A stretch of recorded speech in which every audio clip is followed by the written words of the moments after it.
Hello, welcome to my channel Olivia's little moment. হ্যাঁ, জানি অনেক দিন বাদেই আপলোড হচ্ছে ভিডিও, মাঝে অনেকটা দিন গ্যাপ হয়ে গেছে। তো যাই হোক, এটা হচ্ছে রথের মেলা। উল্টো রথ সোজা রথ দুটোই চলে গেছে, তারপরে ভিডিওটি আপলোড হয়েছে। ছোটোবেলায় রথ মানে খুব একটা মজার ব্যাপার ছিল, কিন্তু বড় হয়ে ওঠার সাথে সাথে সেগুলো নস্টালজিয়াতে পরিণত হয়েছে। মেলায় গেলেই মেয়েরা দোকানে ঢুকবে, এটা খুব স্বাভাবিক, আমিও ঢুকেছি।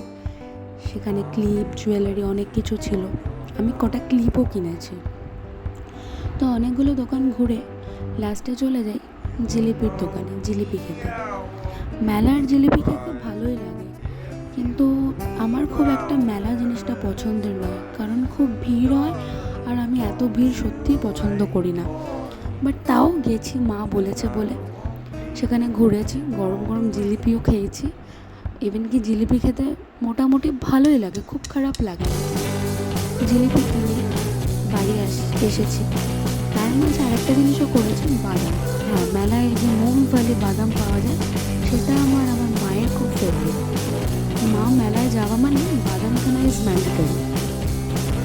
বাদাম কিনেওছি, খুব ঘুরেওছি, মজাও করেছি। তারপর আমি আস্তে আস্তে বাড়ির দিকে রওনা হই, যেহেতু রথের মেলা, রাস্তায় বেশ ভিড় ছিল। ছোটোবেলায় মেলায় যাওয়া মানে আমার একটা জিনিস স্পেশাল ছিল, সেটা হচ্ছে বাবলস কেনা। এখন বড় হয়ে গেছি, তাও এটা কিনি, এটা আমার খুব ভালো লাগে, কেন জানি না।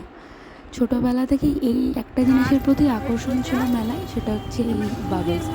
যদি কেউ বলতো বাড়িতে যে কিনে দেবে, তো সঙ্গে সঙ্গে মেলা যাওয়ার জন্য রাজি।